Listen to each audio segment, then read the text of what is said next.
Hari Om, Shri Gurubhyo Namaha. Gunatitamanam chidanandarupam chidabhasakam sarvagam dhyanagammyam munidhyeyamakasharupam paresham parabrahmarupam ganesham bhajema.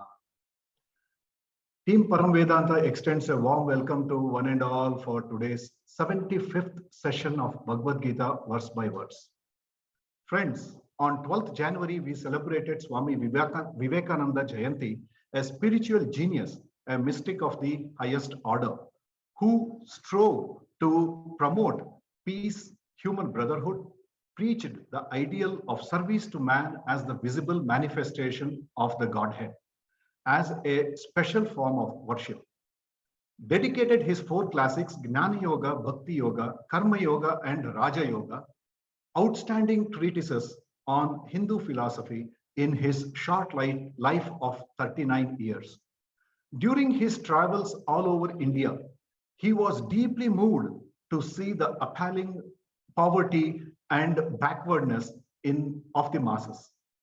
To spread the knowledge and uplift the poor masses, Swamiji founded Ramakrishna Mission on 1st May 1897.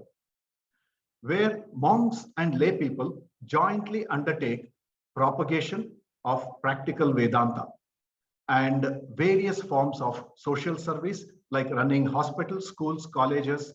Lectures in different parts of India gave Indians a proper understanding of their country's great spiritual heritage and gave them pride in their past. He strived to rouse the religious consciousness of the people and create in them pride in their cultural heritage, to bring about unification of Hinduism, to focus the attention of educated people on the plight of the downtrodden masses, and to expound his plan for their upliftment by the application of the principles of practical Vedanta.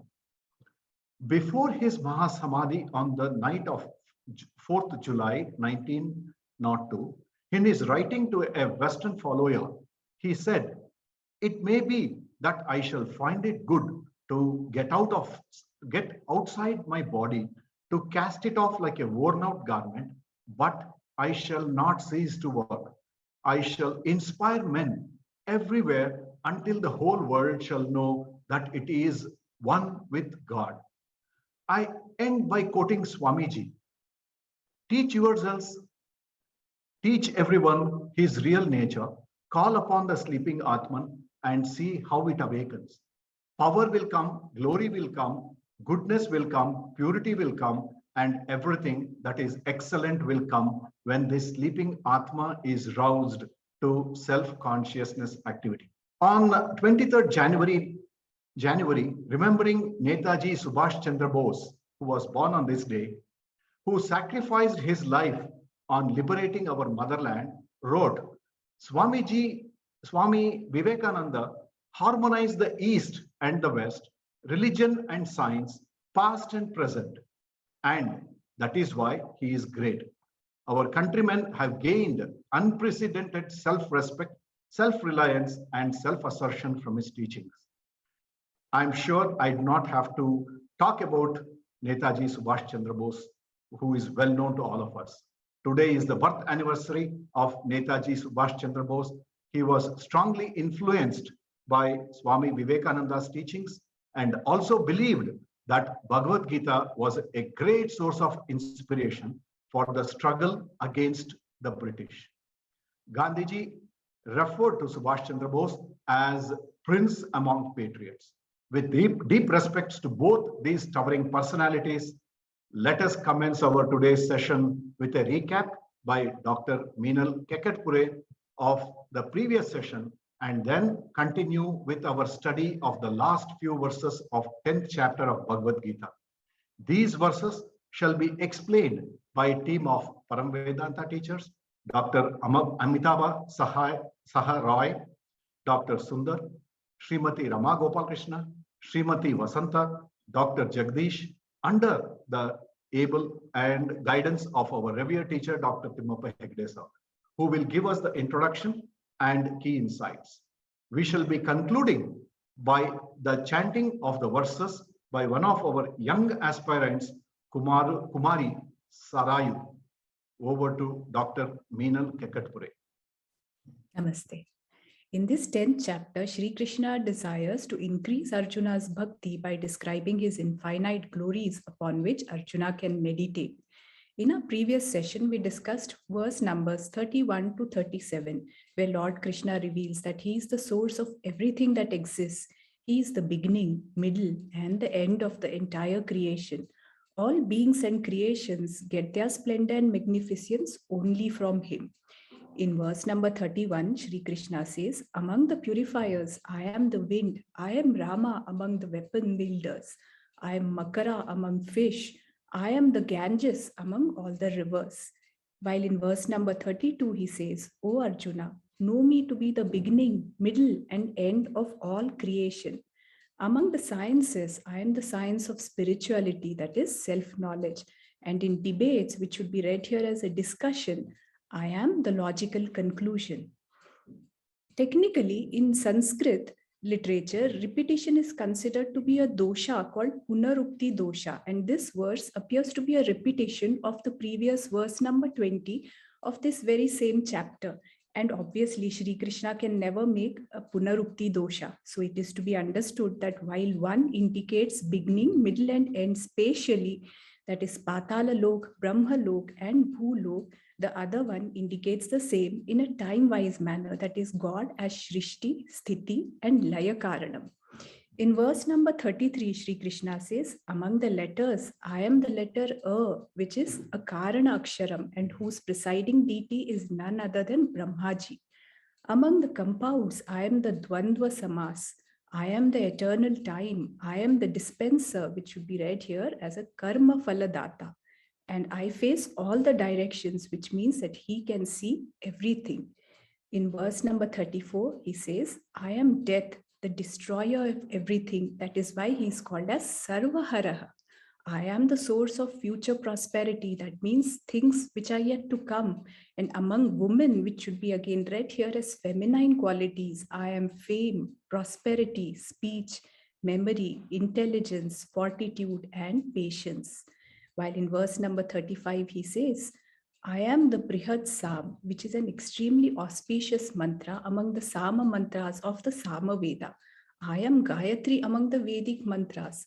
Now the word Chandas has two meanings. One meaning is the Vedic meter, which is called Chandas, and a Vedic mantra is also called as Chandas. Also, Gayatri is supposed to be a Vedasara, the essence of three Vedas, the Rig Veda, Sama Veda, and Yajur Veda. Krishna says, I am Margashirsha among the months. Krishna probably chooses this month because this is the month when earth is rich with variety of grains and phalams. This is the harvest season. And some commentators also say that it is because this is the period of dawn or Brahma Muhurta for the Devatas, whose day starts from the 15th of January. Remember, one human year is equal to 1 day for the Devatas. Krishna also says, I am spring among seasons. In verse number 36, he says, I am gambling among all the deceitful practices. I am the brilliance of brilliant. I am effort. I am the virtue of the virtuous. Shri Krishna mentions not only virtues, but also vices as his opulence. A sadhaka must use his tejas or discriminatory power to avoid addiction to vices, gambling included. What this verse also teaches us is that one must progress from sattva guna or spiritual inclination to vyavasaya, that is spiritual effort, to jaya, that is spiritual success, all of which Shri Krishna is. A combination of Ishwar Anugraha and free will always bring jaya or victory in all spheres of life. In verse number 37, Krishna says, he is Krishna among the Vrishnis, he is Arjuna among the Pandavas, and Vyasa among sages, and sage Shukracharya among the seers. So in summary, so far we have seen that Arjuna requests Shri Krishna to describe his glory so that Arjuna can meditate upon him. As meditating on Nirgun, Sat and Chit is very difficult, Shri Krishna enumerates Saguna Swarupam in form of various Vibhutis, including everything that is there in this creation, so that Arjuna can meditate upon the same. So from verse number 19 up to verse number 41, Krishna enumerates some of his vibhutis or glories. Anything glorious and wonderful in the creation is God's glory and a part of God who pervades and supports this entire creation. So when we say God is in world, it is called Vibhuti Yoga. And when we say that the world is in God, it is called Vishwarupa Darshan Yoga, both of which we must learn to appreciate, which we will read in the upcoming verses. Thank you very much. Hari Om. Thank you, Dr. Meenal. That was a very crisp and a nice summary of the verses we studied in the last class. Sadashiva Samarambam Shankaracharya Madhyamam Asmadacharya Paryantam Vande Guru Paramparam. Om.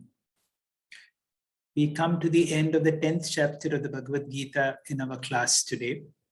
And as we look back on the study of another wonderful chapter, we will see the greatness of the Bhagavad Gita itself. Because we are studying the Upanishads in parallel, that means at the end of each chapter, we will have a summary of the chapter in the next class.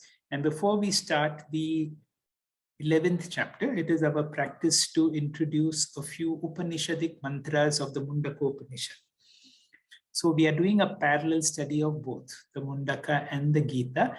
Why? Because the Upanishads are the source book of the Gita. Sarvopanishado Gavo Dogda Gopalanandana.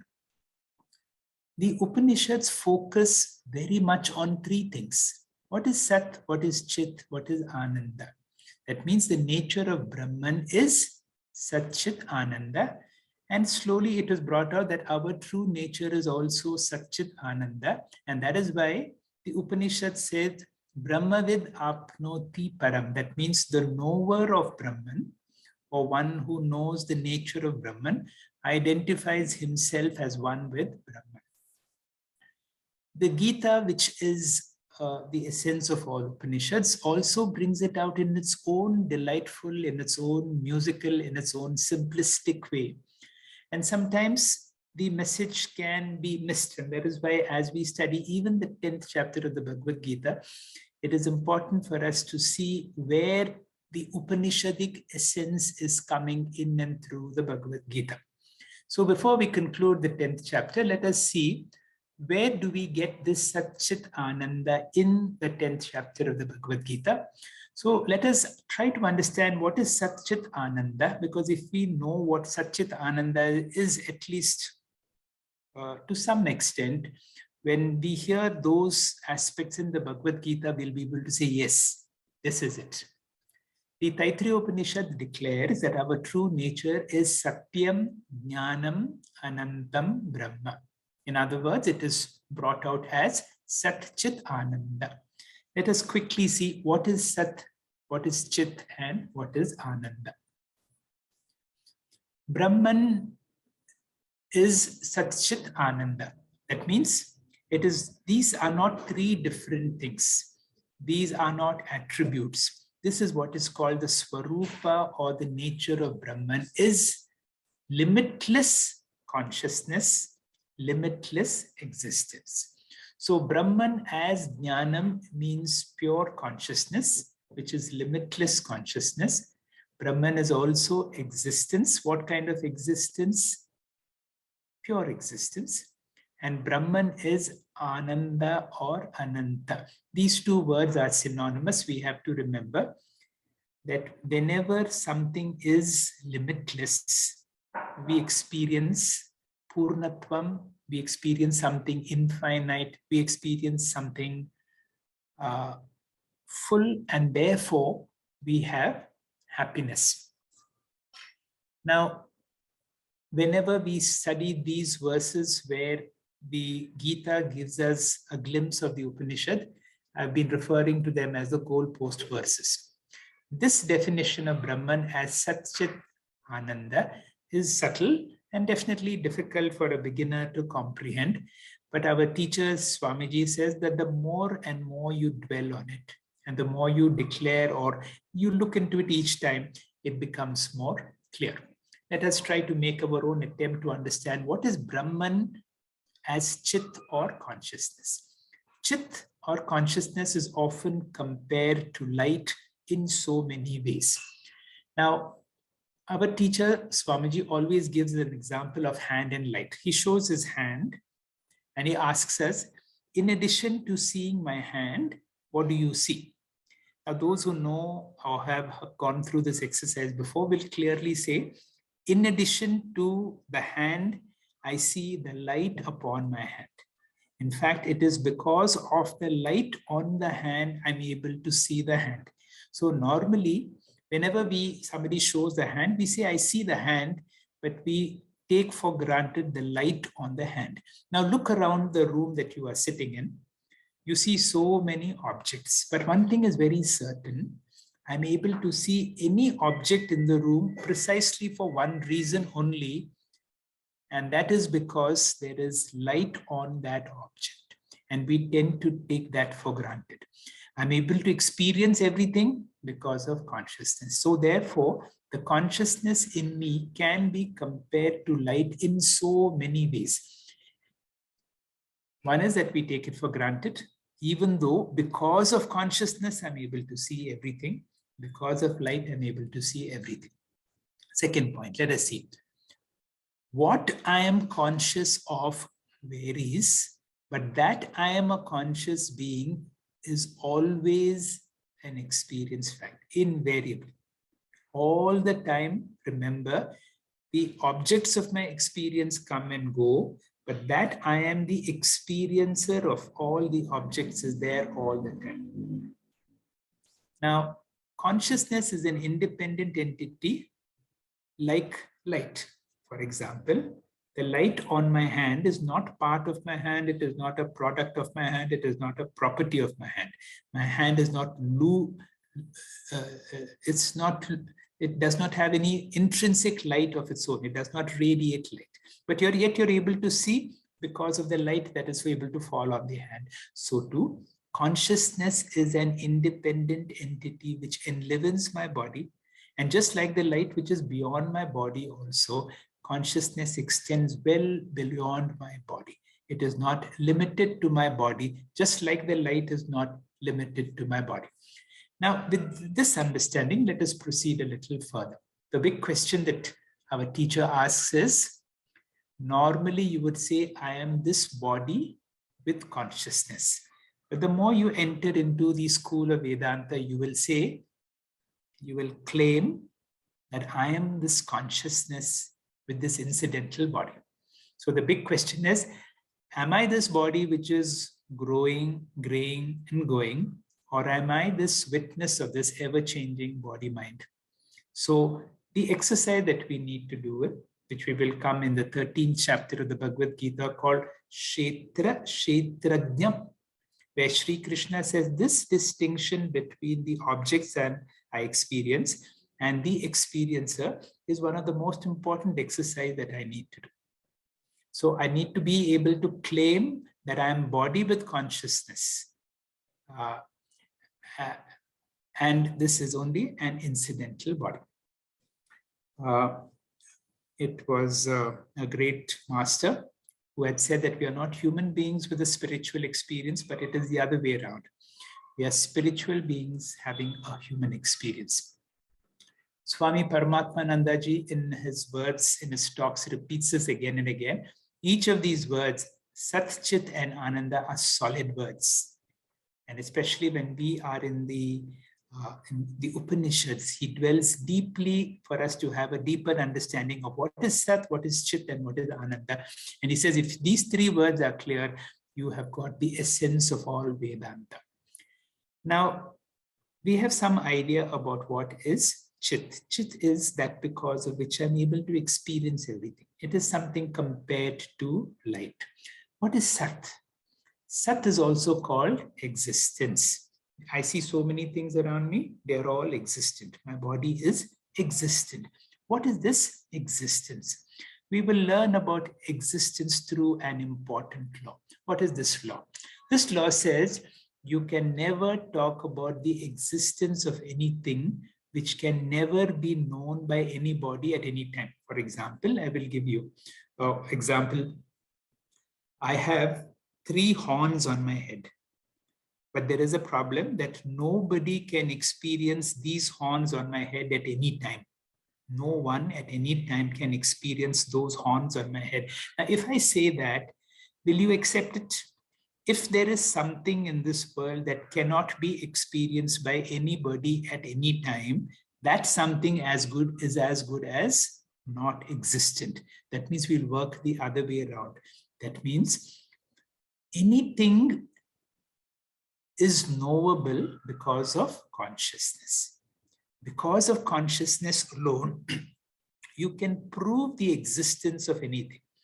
That means consciousness lends existence. That means consciousness and existence are not two things. It is the consciousness in me. This is like Mahavakya, which lends existence to the whole world. Therefore, the next big jump in our understanding of Sat Chit Ananda is, I am that consciousness principle, and I am also that existence principle, and that is what which lends existence to everything in this whole creation. Very difficult to believe, but this is what the Upanishads say, that you as consciousness lend existence to the whole world around you. Ramana in the Upadesha Sara had asked this question, Sattvabhasika Chitvavetara Sattayahi Chit Chittayahi Aham. He says, where is that Sat which is apart from Chit? Sat and Chit are not two things. And Sat and Chit together become me. So I am. When you say I, you can say I only because you are conscious. Anything that does not have consciousness can never say I. This table cannot say I, but a conscious being can say I. That's what the I in I am represents consciousness. Am means existence. I'm certain about one thing. I don't need anybody to prove that I am. I don't need my eyes. I don't need any of my sense organs. So that knowledge, which does not need my mind or sense organs, is the knowledge of my true nature, I am. And I am is consciousness and existence. We come to the last part. What is this Ananda or Ananta? We will see it from another angle. Wherever there is limitations, I have only this much time, I have only this much space, I have only this much money, you will experience dukkha or sorrow. Wherever there is limitlessness in time, limitlessness in space, limitlessness in resources, you experience happiness. That means wherever there is limitations, there is sorrow. Wherever there is limitlessness or anantatvam, there is Ananda. Ananda is my true nature. But we have another experience. That means through all the objects in the world, I do get happiness. Vedanta has a classical, what is called a dog bone example. A dry piece of bone given to a dog, the dog seems to enjoy it, although the joy comes from within, from one's own nature. And how do Vedantic teachers explain, whenever I get something that I badly want, I get so much joy and so much happiness. It is said whenever my desires are fulfilled, my mind attains to a state of quietness. The mind for temporarily at least becomes so clear, it is able to radiate my inner Purnatvam, my inner Anantatvam. Ultimately, what are we doing in the study of the Gita and the Upanishads is to discover our true nature. And once we are able to discover our true nature, and this is the highest accomplishment possible, that the knower of Brahman discovers his true nature as Satchit Ananda, and the Taittiriya Upanishad calls Brahmavid Apnoti Param. With this background, let us come to the 10th chapter of the Bhagavad Gita, where we have studied about 72 Vibhutis. Shri Krishna makes it a sandwich. He gives all these Saguna Vibhutis, 70 of them. I am the sun, I am the moon, I am this, that, which we are able to relate to. Whenever we are able to see something glorious, something so wonderful, that is the content of the sandwich which makes the whole sandwich enjoyable. Swamiji says, both above and below, is something very important, which is very nutritious also, which is something that contains all the saguna, and that is the nirguna. In verse 20, we have the nirguna vibhuti described as ahamatma gudakesha. And in today's class, we have another nirguna upasana, nirguna vibhuti, which comes in verse 39, where Shri Krishna declares, I lend existence to everything. We will see that in our class today as we go on. And the opening verse will be explained, verse 38 by Amitabha. Over to you, Amitabha. Hari Om Sir, Gurubhyo Om Sri Gurubhyo Namah. Verse 10.38. Dando damayatam nitirasmi jigishatam maunam chaivasmi guhyanam jnanam jnanavatamasam. Continuing with the enumeration of vibhutis, Lord Krishna says, among the disciplinarians, I am Danda, meaning I am the rod of punishment. The lawmakers need to enforce the law of the land. Those who break the laws need to be disciplined. As a first step, the citizens are educated about the rules. Then they are persuaded. And then, if they still don't obey the law, the last resort is punishment. So, in this Vibhuti, Lord Krishna says that he is the rod of the punishers. Going to the next Vibhuti, Lord Krishna says that among the causes of victory, I am diplomacy. One can win a war through the use of force and might. But this is not the best way to obtain victory, because although it may help in obtaining a military victory, the hearts and minds of the subjects cannot be won by the use of force. Therefore, the best way to obtain victory is through diplomacy, because only diplomacy can give lasting victory. Proceeding to the next Vibhuti, among the secrets, I am Maunam, meaning I am silence.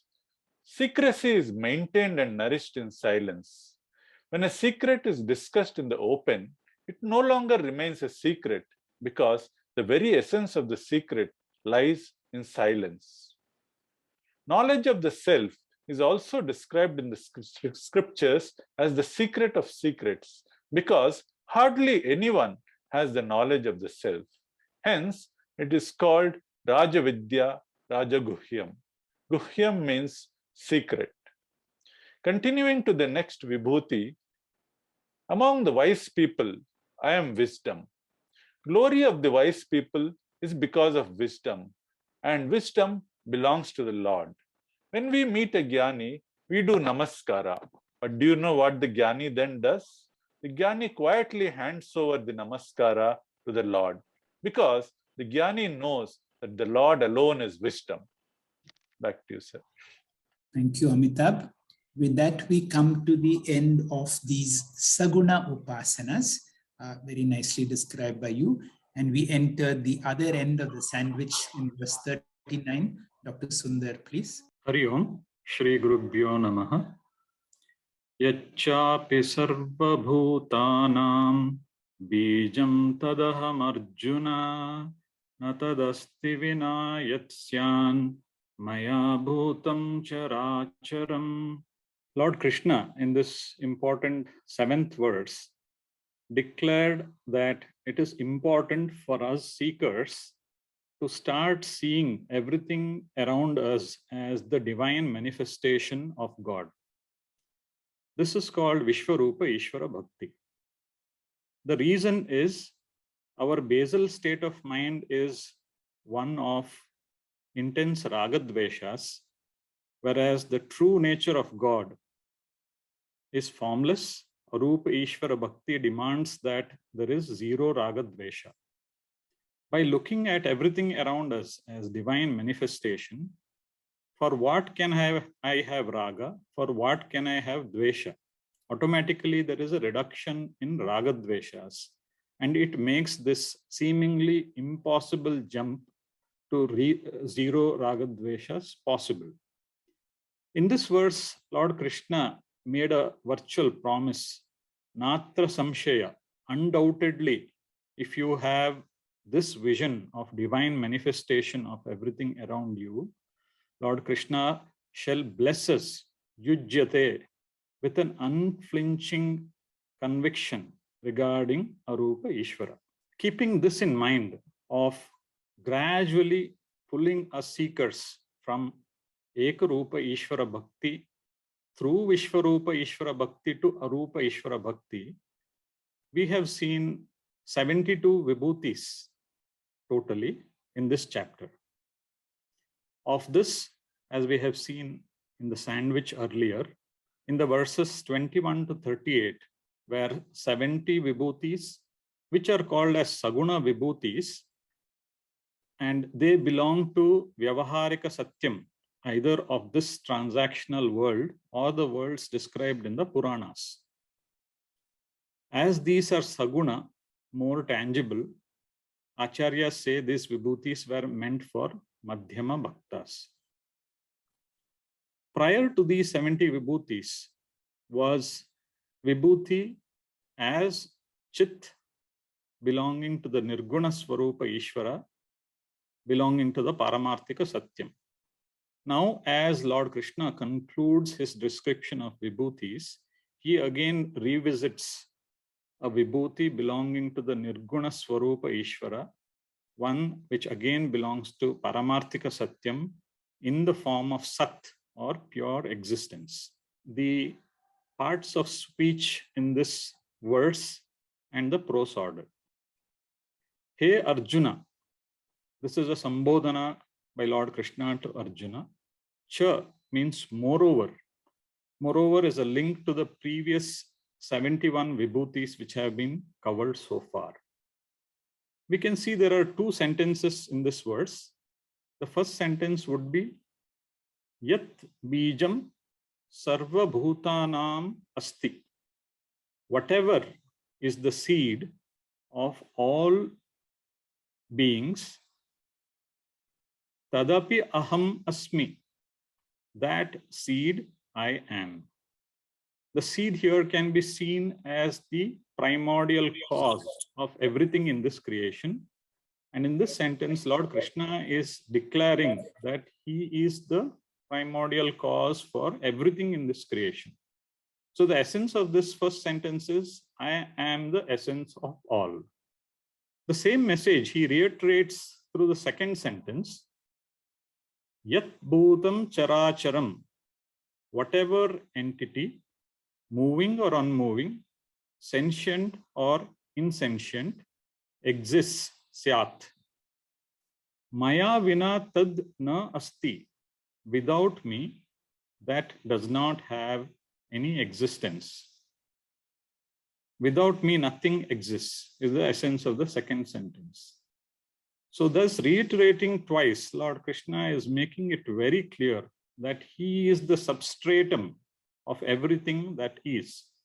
With these statements, gradually Lord Krishna is building the ground for the 11th chapter.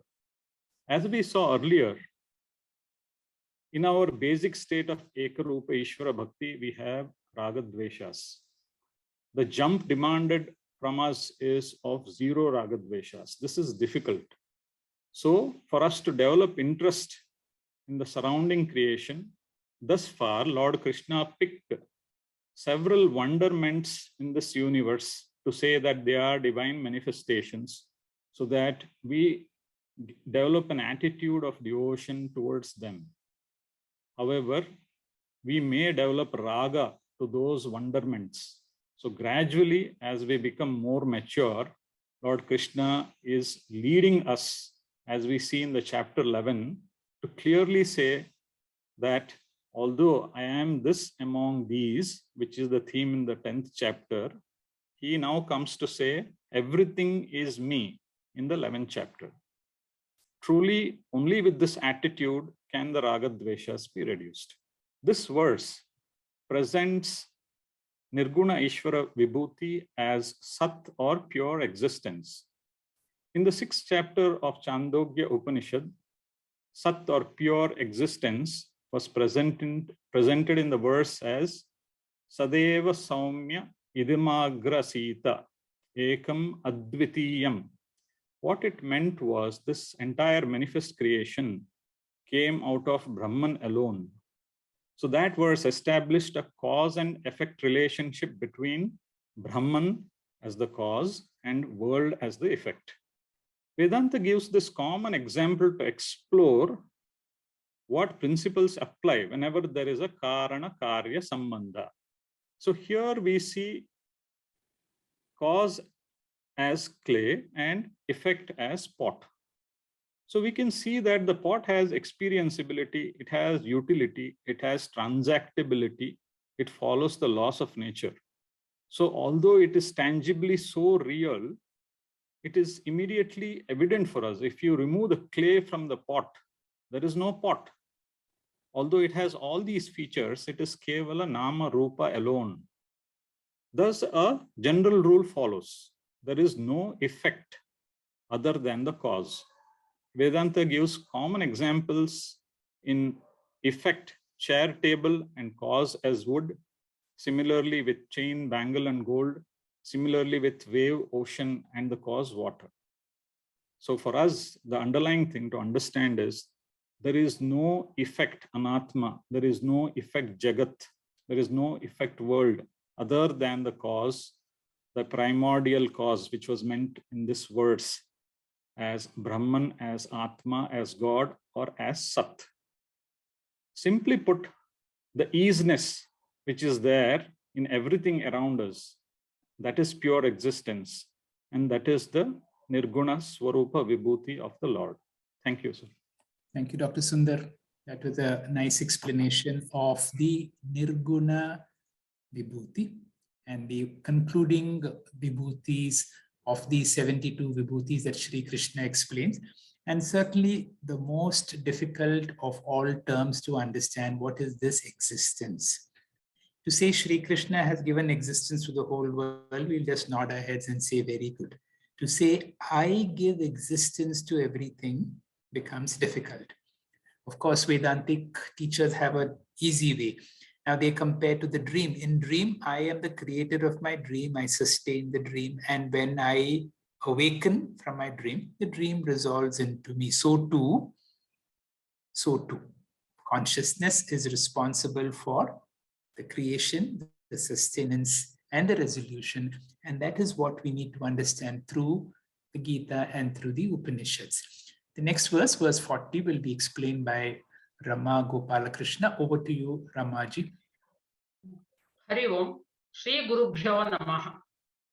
Nantosmi mama divyanam vibhutinam parantapa yeshatu deshatah prokto vibhuter vistaro maya.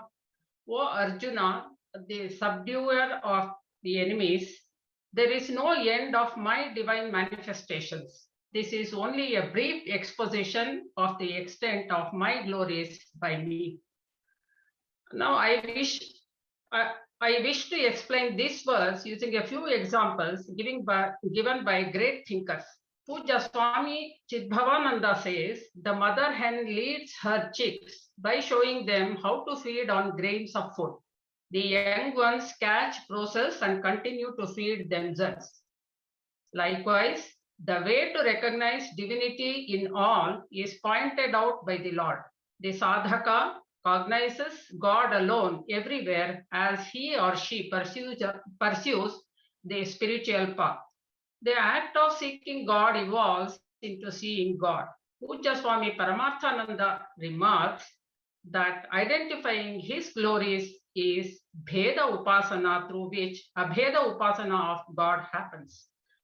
In the next slide, we can see the entirety of God. Who can know God in his entirety? Finite cannot know the infinite easily. We do not have the power or privilege, and it is not necessary that we know his infinitude. As our understanding permits, it is enough if we know him alone to be the real truth. Suppose one wants to have a holy dip in the Ganges, taking a dip at any convenient spot along its course will serve the purpose. Ganga's sanctity is present from the source to the estuary, says Sri Ramakrishna Paramahamsa. Pujya Swami Chinmayananda says, a medical student is asked to do a series of dissections on a dead body. For all efficient surgery, such training is necessary to give the student the required experience to start his practice. Similarly, the Lord provides Arjuna with some specific examples in order to teach him the art of seeing the unseen through the seen.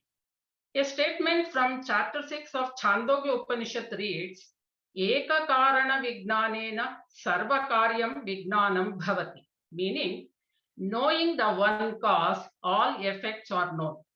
All clay parts owe their existence to the clay and not to themselves. By understanding the nature of the clay, the nature of the parts are understood. Clay is pratyakshat siddha when its products are seen. Similarly, Ishvara is the pratyaksha siddha and we owe our existence to Ishvara. The creator Ishvara becomes paroksha, whereas the material cause Ishvara becomes pratyaksha. The creation is infinite vyavaharically, therefore they cannot be enlisted.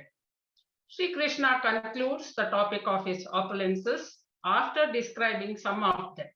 These glories have been described in response to Arjuna's question as how he should think of the Lord.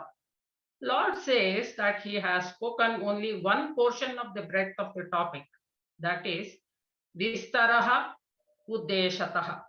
If everything is the opulence of God, then what was the need to mention them? The mind is naturally drawn to specialities, and thus the Lord has revealed these specialities among his bhavas. Whenever we see a special splendor manifesting anywhere, if we focus on it as God's glory, then our mind will naturally be anchored on him.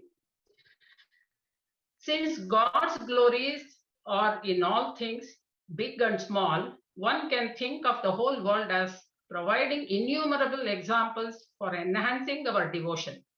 Chaitanya in microcosm is same as Nirguna Sat and Chit in macrocosm.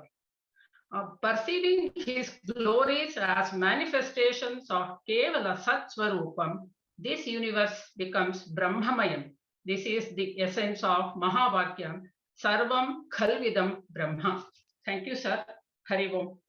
Thank you, Ramaji, for a nice explanation of this verse. With this, we have concluded all the Vibhutis.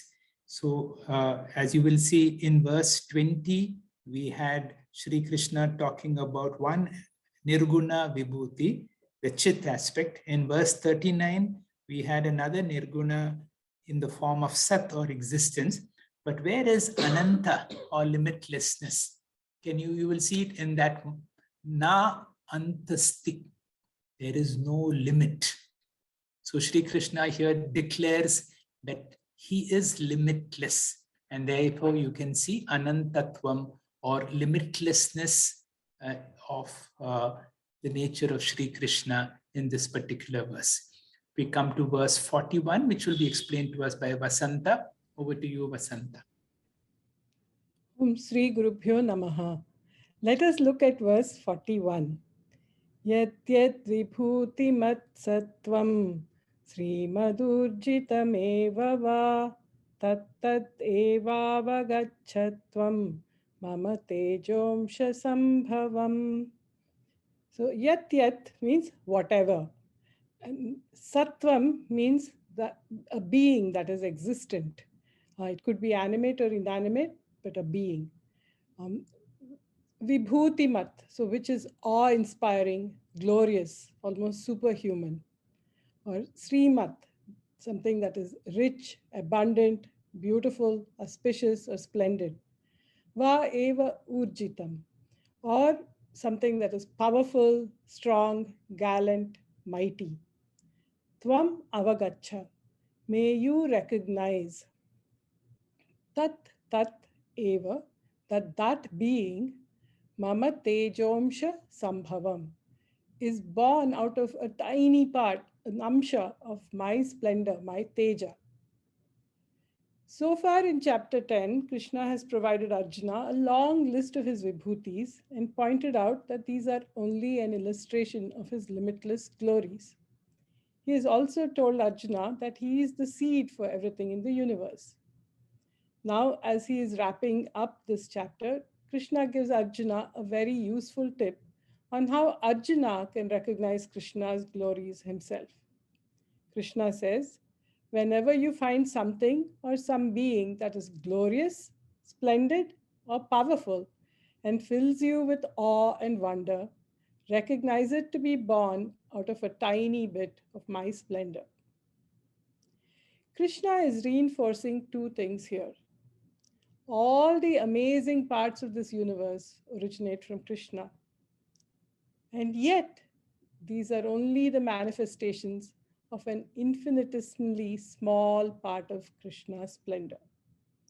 This is Krishna's way of making Arjuna clearly understand that Krishna's powers are limitless. Let us look into how this verse is relevant to us. Krishna's pronouncement can be a huge boon to those of us on a spiritual quest.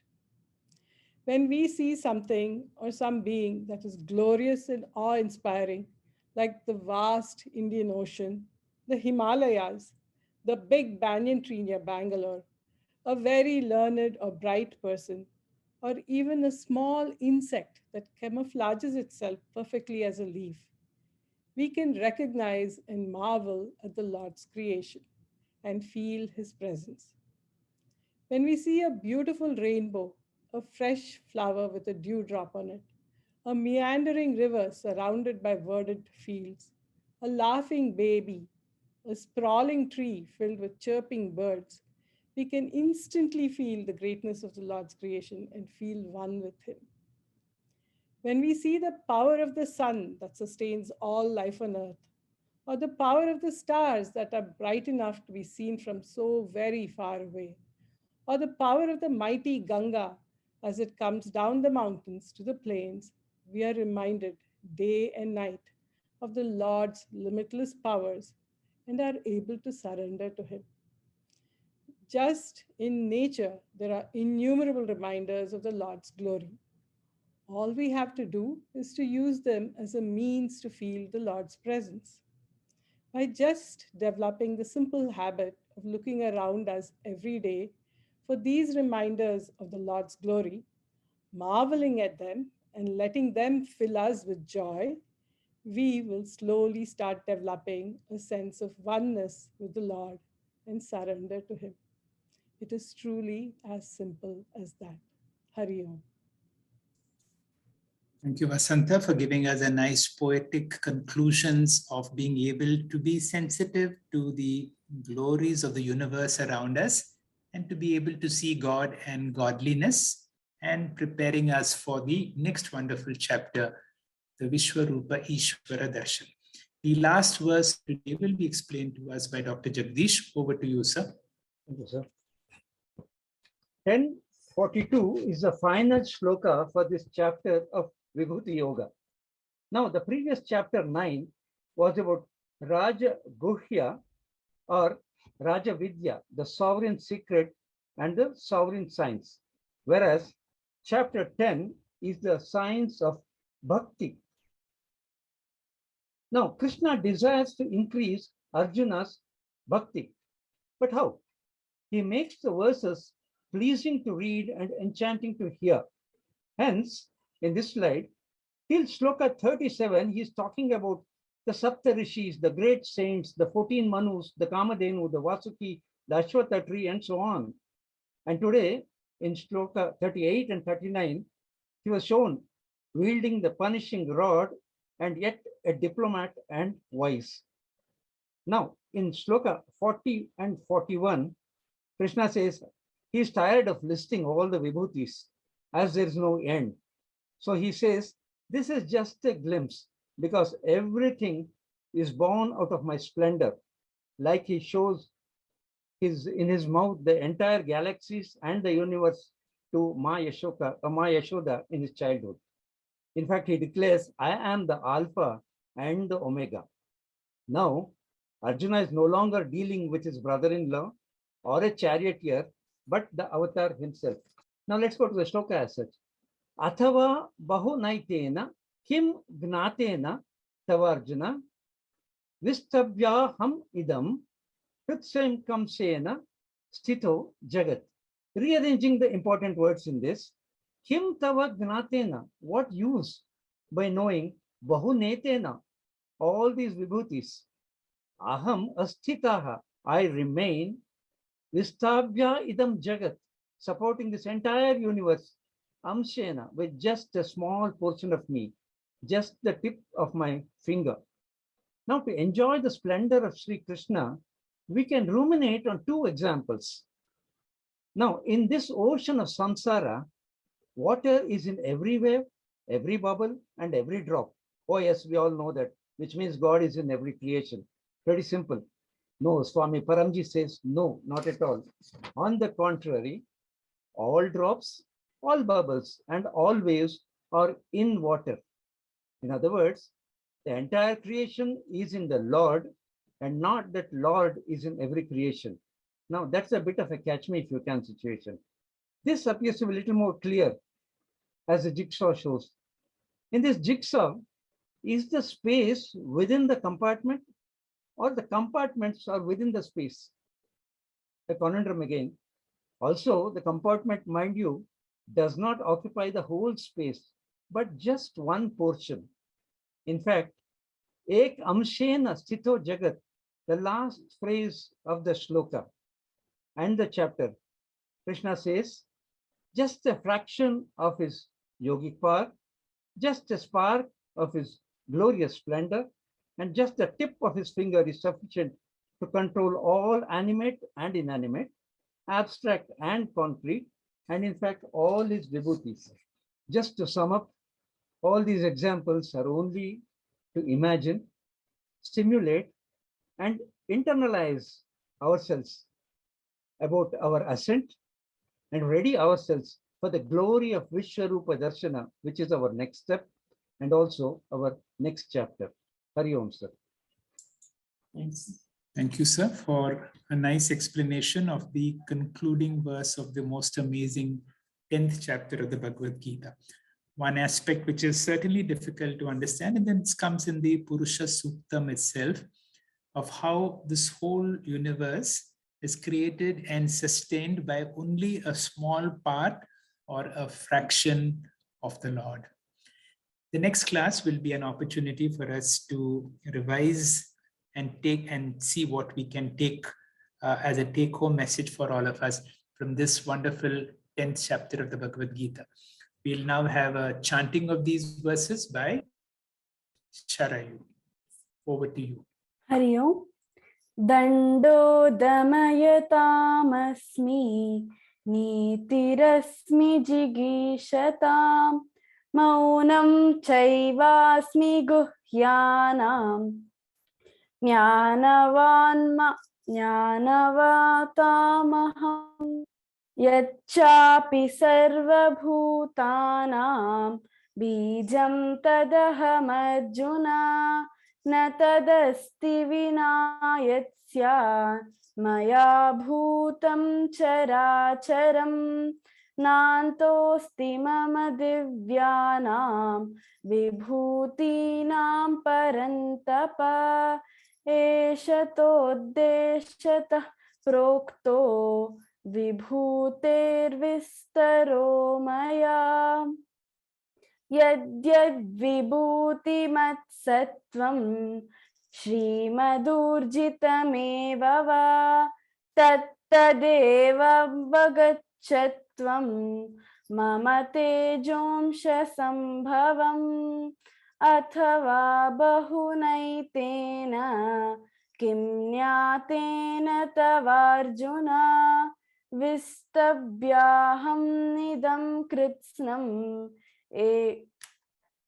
Kritsnam ekanshena stito jagat Om Tat Saditi Srimad Bhagavad Gita Su Upanishadsu Brahma Vidyayam Yoga Shastre Shri Krishna Arjuna Samvade Vibhuti Yogo Namaha Dashamodhyayaha.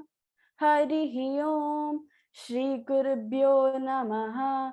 Harihi Om. Hearty thanks to our beloved Dr. Timmappa Hegde sir and all the teachers of Param Vedanta for your excellent presentations.